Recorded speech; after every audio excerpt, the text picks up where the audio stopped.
Assalamu alaikum everyone. My name is Mustafa and this is my wife Mariam.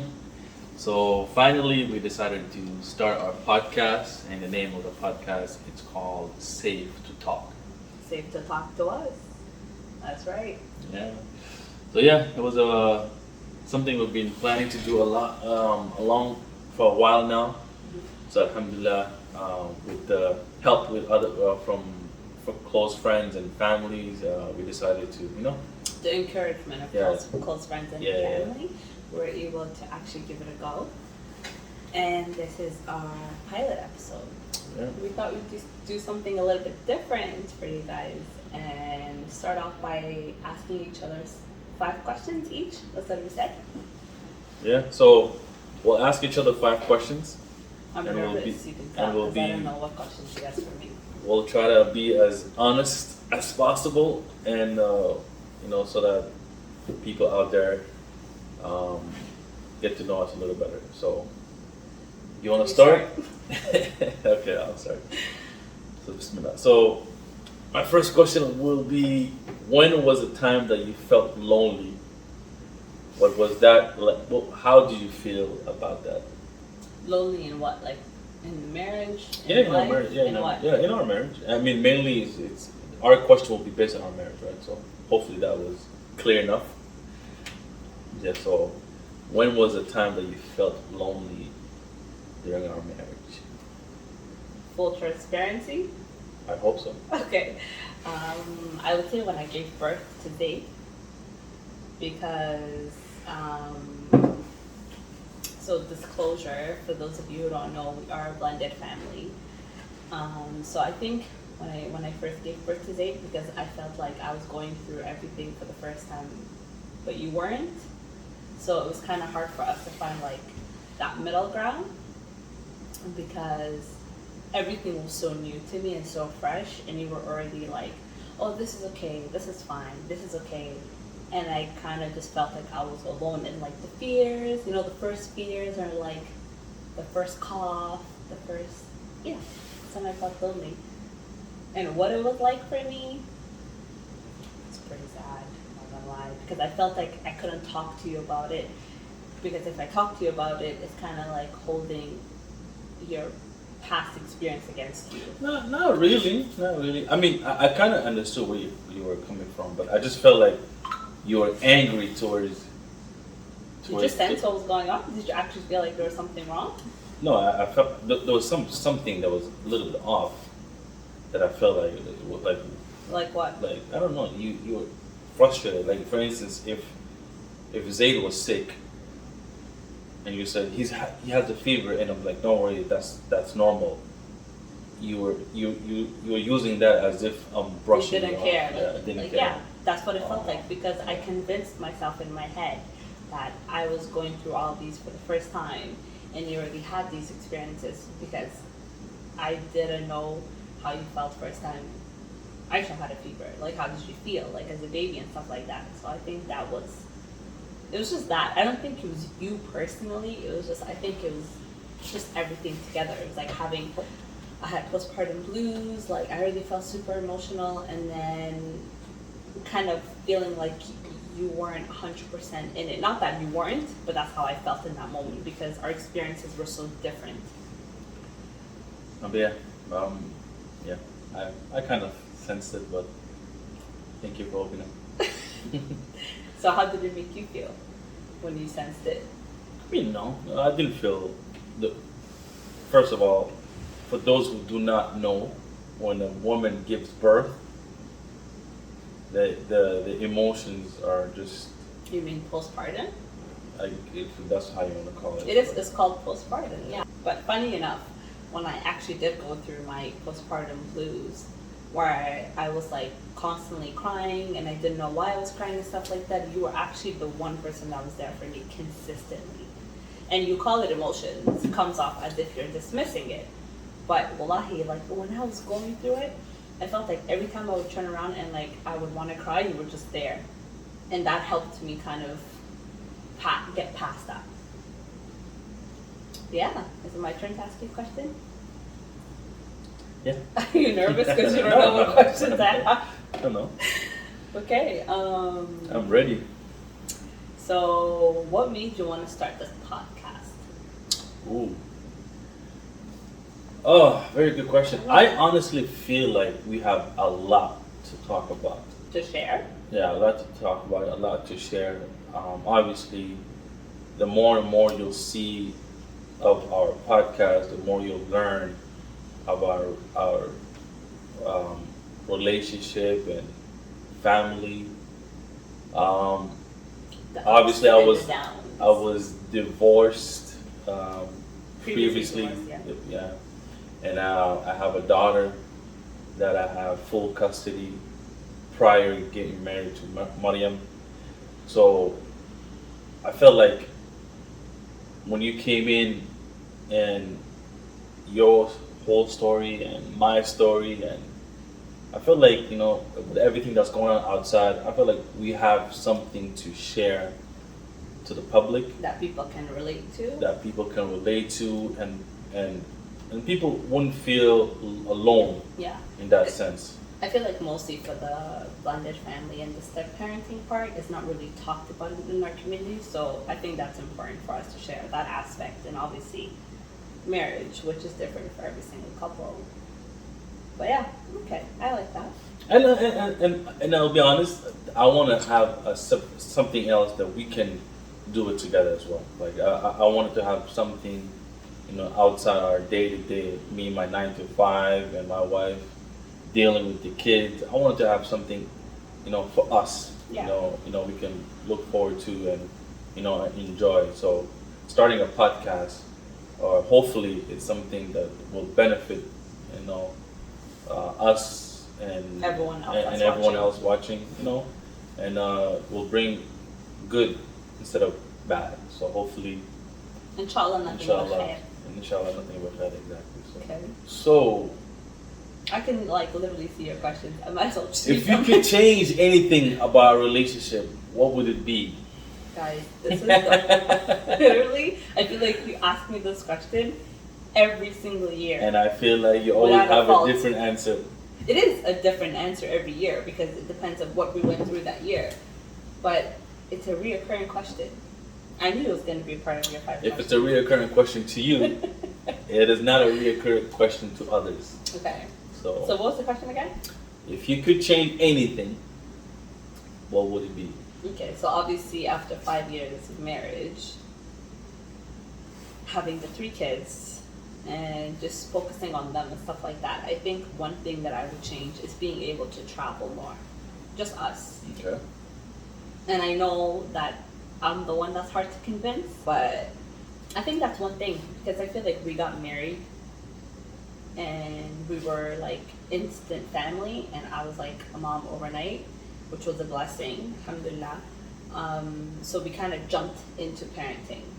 So we didn't really get us time.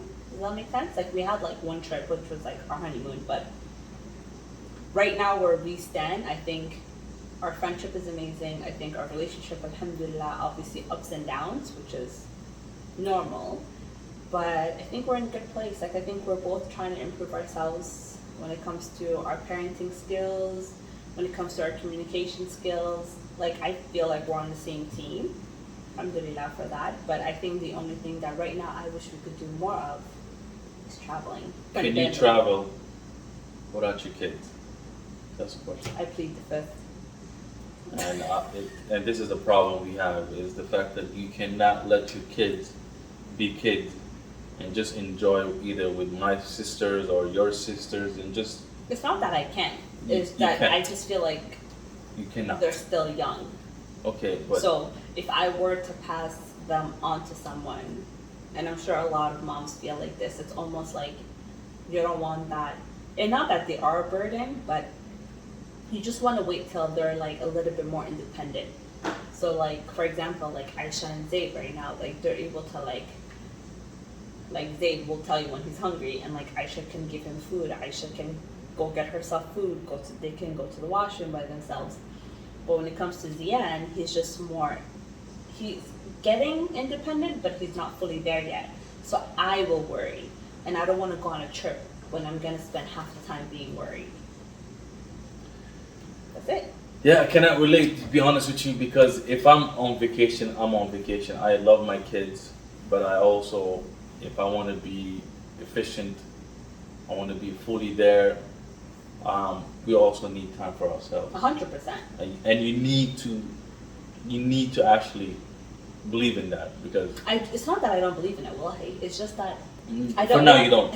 No, it's not I believe in it because obviously I'm the one who mentioned it. Yeah, but you haven't went on vacation without the kids, and that's one of the things I've been But asking you. Let's go on vacation, but you cannot let the kids.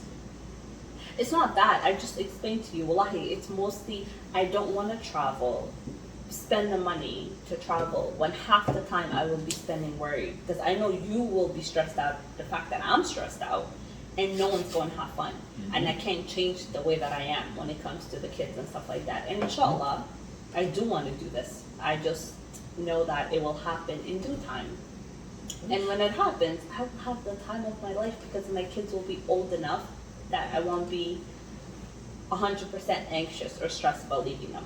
We literally just started date nights, and date nights are slowly progressing.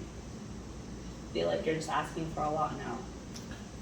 Date night is it's a date night. Vacation is a different type of ball. Of course, but inshallah, it'll happen. Cool. Is it my turn? Yes, it is. So we met online, we met on Minder. So my next question is, what made you want to try online dating and not just doing the old fashioned, walking up to someone and introducing yourself? I've never done online dating. Never in my life until I met you. So that time where I downloaded Minder was the first thing I've ever downloaded. I never had any other application. Well, I asked you because I know that you don't have Facebook, you don't have Instagram, like you're not a social media person. So taking it back to you being a single father, what made you try online dating? Because it's different when you're a single person. Like you're a single person, you're like, I want to see what's out there. It's because I do not have time to be outside to meet people face to face. Organically. I don't. I'm not around people that are out there, meaning that they go out constantly every weekend or they do, gathering or get together. I don't do none of that stuff. So I was with one of my close friend, and he asked me, "Hey, do you know anything? Do you know about this app?" And I start laughing because I'm like, I don't believe in apps. And I said, just download and you'll see. And I downloaded. First couple of weeks, it was lagging a lot. It wasn't working properly. I was seeing people from different countries, and I'm like, this is well, because it didn't have the distance. I don't know how it is now, but so the app we used was Minder, and is now called Salams. So I don't know what's changed and what hasn't, but I know that when we were on it, it didn't have the where you could pick the distance between you and the person. So it's kind of all over the world. Yeah. So that's what happened. So I deleted, and that's it. I moved on with my life. And my friend came back like, hey, you need to download it again. It's working properly, blah, blah, blah. And I downloaded. And my profile was still there. And I'm like, okay, I thought I deleted it, but... And the first person that appeared was you. Yeah, so So it kind of right. it works exactly like Minder, where you have to like swipe right if you want to talk to the person, swipe left if you don't. So yeah, so I gave it a shot. First person was Mariam, and then the rest was history. Yeah. And then we kind of started talking. Yeah. We'll get into that another time. Okay, your turn. Do you think I pay enough interest to the things that are important to you? Honestly, it's hard to say because right now, being a stay-at-home mom, I don't really feel like, and this is sad, I don't feel like I have really that many interests outside of like the family and just focusing on like taking care of everybody and stuff like that. Like I do take some time to myself where I do hang out with my friends, but when it comes to solo things that I enjoy doing, I haven't figured that part out yet. Okay. But you do have friends though. Yeah, I have friends, but like I'm saying, when you ask me, do you pay enough interest to my interest to the things that are important to me? I feel like because we are able to have those honest conversations, I can just come and talk to you if I feel like I need something from you, and you're able to like have that conversation with me and then kind of progress from there. But I don't think I have anything to say that we're not on the same page on. And if we aren't, exhibit A, our parenting skills or our parenting styles, we are able to have those open conversations. You know what I mean? So I'm not complaining. Okay. Are you? No. I mean, if I'm asking this question, it's coming from me to make sure that I'm not, ignoring something that. Well, do you, like, I'll ask you the same question. What? Do you think I'm paying enough interest to the things that are important to you? Because I know that I'm kind of focused more on the kids and house and stuff like that. I mean, sometimes I feel like your focus is way too much on the kids, and if I have things planned, for instance, I play sports. I do a couple of I do grappling. So when you say way too much on the kids, elaborate, because that could be okay. So a double-edged sword. yeah, but Depending okay. on what So context you put it in. I'm someone who needs to be physically active. If I can't go to the gym, I need to do something. If I can't play soccer, I need to do something. So sometimes I have to, I feel like there's a lot going on. Your schedule is always all over the place. Either one day you want to go, Okay, so I guess my question is, how do I play a part in keeping you from those things? Prioritize. But how do I not prioritize your activities? Because I feel like maybe I don't remember the days. I'll That's give you the that. thing. I'll give you that. So if let's just say I want to go, to the gym Monday, Tuesday, Wednesday, and you'll know this weeks ahead of time, and suddenly you'll say Monday I'm out, and I don't know how to come, and I don't know how to come to you and say, hey, but remember Monday, Tuesday, Wednesday, I'm going to the gym. But why don't you? Because then I feel like I'm, not putting your priorities, your needs first, right? Because so you then feel that's when I'm like, ugh. Because you feel like because I'm always home, Exactly. that you can't say, oh no, I already have plans. But I would, you know what I would rather? I would rather you remind me and tell me, oh, I already have plans and I told you about it. Then you feel like I'm dismissing you or not prioritizing. I'm not saying dismissing. Okay, but that you're feeling that I'm not prioritizing, because wallahi, I'm very forgetful. I feel like it's getting worse with time, but because I have so much in my mind, I forget a lot of things even for myself. So it's not towards you specifically, and I know that you're not the type to go out with your friends or really do anything other than your physical activities, and I do.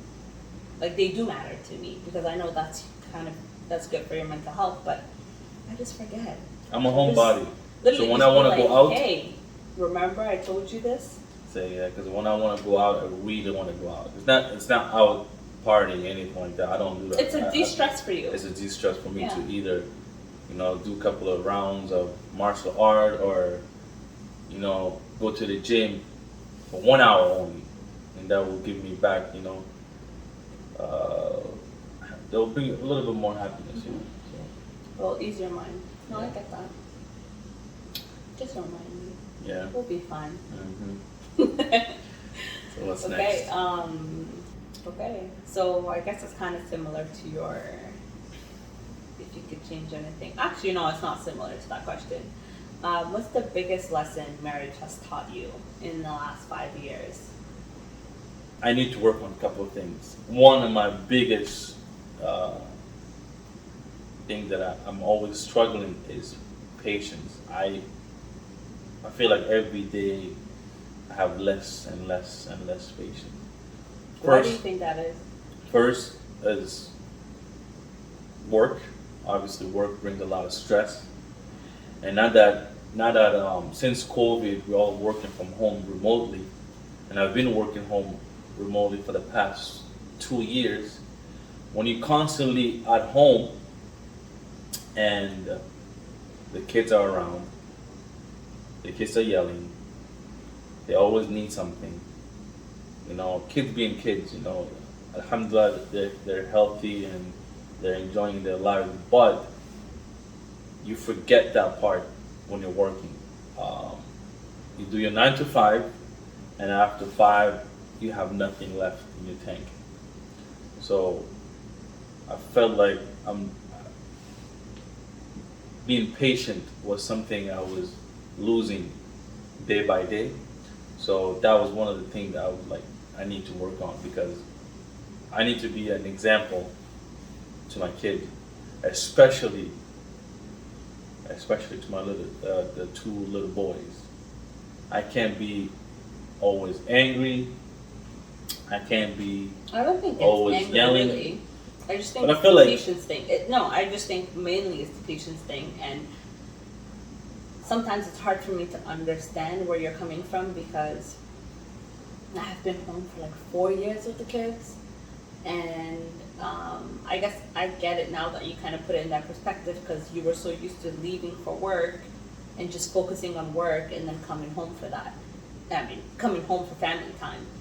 And since COVID hit, it's been so different, right? And for me also, to know that you're just in the room and not to rely on you has been a transition. I had to like teach myself that even though you're home, you're working, right? And I hope I got better in that department. No, you did, definitely you did. Because I know that I would just come to you and be like, oh, like, are you busy? Do you have time? Da, da, da, da. Yeah. And it was almost like you were my help, So I was like, oh, like I need a little bit of help. But then I realized that you're still doing your, what's it called? Your part. Yeah. And then As a provider, I'm doing what I'm supposed to do. you're doing your part, and it was for me to just kind of do my part up until you're off of work, and then kind of pick up from there. So alhamdulillah, like I feel like I'm able to do that now. But so if I was to pick something too, it would be patience, because I feel like sometimes when we can balance each other, it would be a lot easier on both of us than it is like. Yeah, you definitely. I'm not patient. No. Compared to. I don't even see myself as being patient. Well, I don't see myself as being patient. I feel like it's a I constant. think you're hard on yourself. Maybe. And mom guilt does You- make it, Yeah. but I just feel like I also feel like I could do better. I also feel like I lose my patience fairly quickly and stuff like that, or I'm constantly like annoyed about something, and that's what I mean by we can work together and we can help each other. Like seeing you come from like finish work and then me not understanding that you just logged off and then right away you're like dad mode is like, why is he so impatient? Like you were just with them for like 5-10 minutes, so what's going on? Why are you so impatient? So I feel like that's where we can help each other, because you could tell me like, hey, after I get off work, like I would like an hour to myself or like 30 minutes to myself, and I would give you that, and then you would come out and you would do like give them asha, like give them their dinner and do bath time and bedtime. So that's what I mean by we could work together, because it's a partnership at the end of the day. Yeah. At the beginning, it wasn't easy, Nothing is. 9 to 5, and then I'm like, I need to clock out, but I always forget that there's never a clock in, clock out when you have kids. Yeah. And I had to learn that the hard way. Definitely no clocking in and clocking out.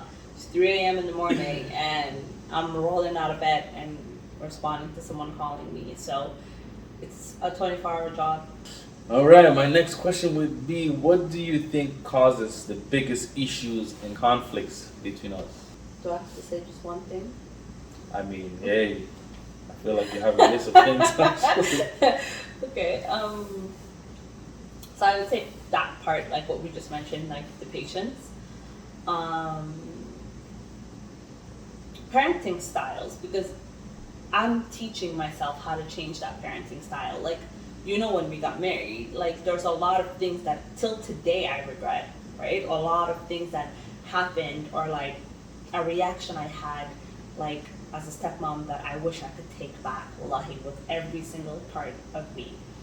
But I think I'm every day just trying to gain more knowledge about the stages they're in and trying to see how I can work with them in that stage. and it's helped me because I'm gaining that knowledge. And I feel like you do that a lot in the sense of like, if you're interested in something like crypto or Bitcoins, you will go get that knowledge. You will teach yourself how to do those things and stuff like that. But I feel like it's the same thing for parenting, you know?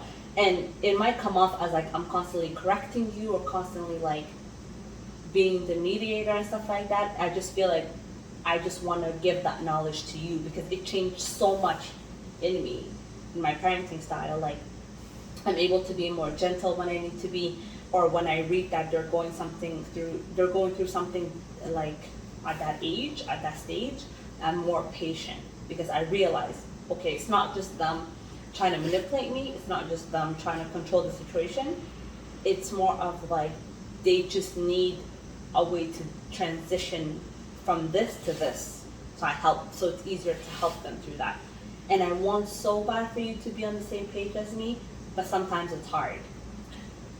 It's hard, Yeah, but it doesn't come easy. You're just too. Well, no, it doesn't come easy. There's a Don't good cup, bad cup. No, don't give up before you tried. And I would Yeah. say that's the biggest thing for us is kind of working together to be on the same page with our parenting styles. And it's never going to be 100% the same, but we're trying to break cycles here. Like, we're trying to break generational traumas and curses, whatever the name is, but we're trying to do this together. We're trying to give them something that wasn't given to us in a more gentle way. Like, we're still going to be like, hey, this is disrespectful, this is the boundary, and you're not going to cross it, but can we do that in a gentle way, right? That's it. I don't even remember what your question was because I'm just so passionate about this I mean, topic. that's one of the reasons also we started this podcast, is pretty much to show other people that whatever we've learned when we were kids and whatever we saw when we were kids, hopefully we won't be doing the same thing to our own kids. Our parents, grandparents, they only been doing the exact same thing over and over. But to be fair also is because every generation is different, and in the moment they gave us what they could give us with the little knowledge they had. Okay? So the reason why It wasn't little, it was a lot. No, it is little knowledge because today you realize I'm able to just go on Google and say how to deal with my 4-year-old crying all the time, right? And I'm able to get a lot of resources and a lot of articles and a lot of information. Even moms on there sharing their journeys that they're currently going through. Our parents weren't able to do that, right? So it's different in that aspect. This is why I tell you, utilize the resources that you have and the knowledge that you have, because that's the only way you can move forward. Wallahi, you can, you know, there's my Somali popping in, but yeah. All right. What was the next Is question? it my turn? Yeah. When did you know you could fully trust me in my stepmom role? All right. So obviously, And you'll learn more you about. can be real. You can like tell me the truth. No. You know, I'm not perfect. You'll never see any lies or. I forgot to put my ring on. I won't. I won't. Lie about anything. But I was overprotective when it comes to my daughter. Obviously, you'll learn more about my story, but one of the first things was I will never let or anybody around my daughter until I'm 100% certain about the person. Mm-hmm. Nobody saw my daughter, nobody met my daughter other than, family, close friends or anything like that. But when it comes to people that I was talking to, I will feel from the start whether this person will be a good stepmom or or not. No, but I mean like when we actually moved in together, like when after we we got got married. When we got Immediately. How long did it take you? It can be immediate. Immediately. I'll Because tell you why. I'll Listen, tell you you can't why speak it for- can be immediately. Wow. though. Okay. Because I did not know the question was for you. no, because I just want you to understand like the full question. I'm not saying you don't, but from my perspective. So we got married.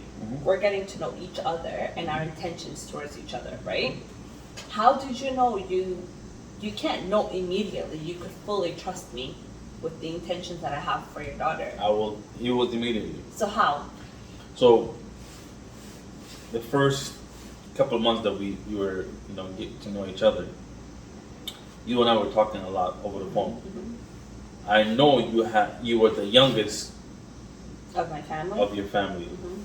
Sisters and brothers, you're the youngest. And Yeah. all of them have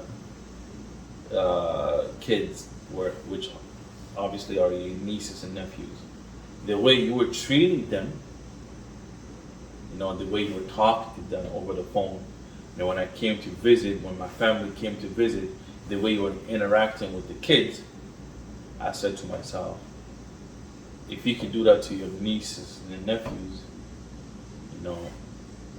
I won't see there won't be any issues whatsoever when it comes to my daughter. So, and that was the first part. The second part, that was where I had a lot of fear, is how will my daughter react to the situation. Well, yeah. Because, me and she's obviously my she's daughter been through a lot and stuff her like mother, that, we so got it's hard. separated when she was 2, and I had her custody since she was 3. So from 3 up until I met Mariam.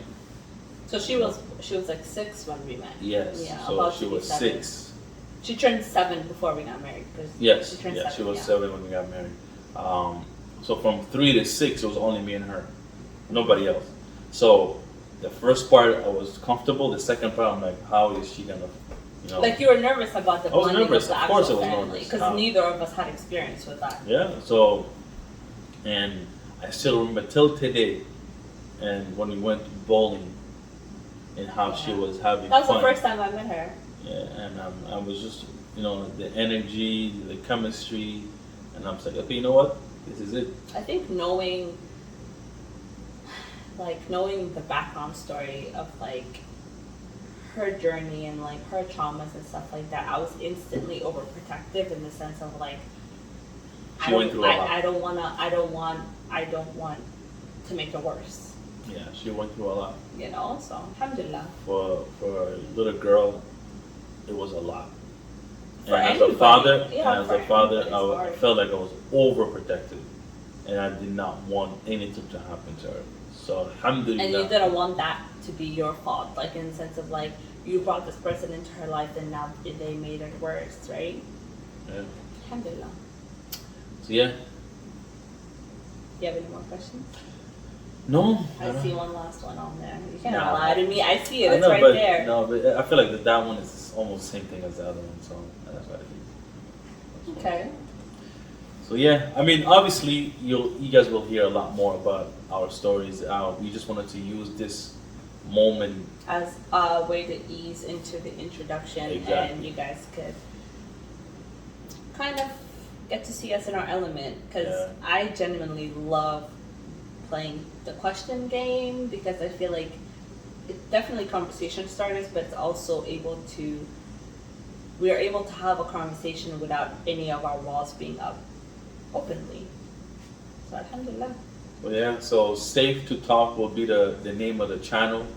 You can follow us on YouTube, subscribe on YouTube, Safe2Talk. You can follow us on Instagram, Safe2Talk. You'll see all the details linked below. And feel free to subscribe and support us. Yeah, exactly. And honestly, we're just trying to be as transparent as possible, and we're not professionals. We all, make mistakes with humans. We're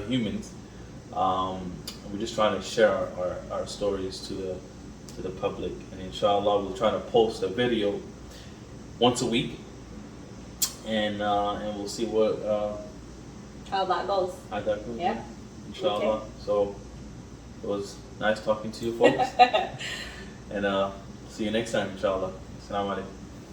Assalamu alaikum, guys.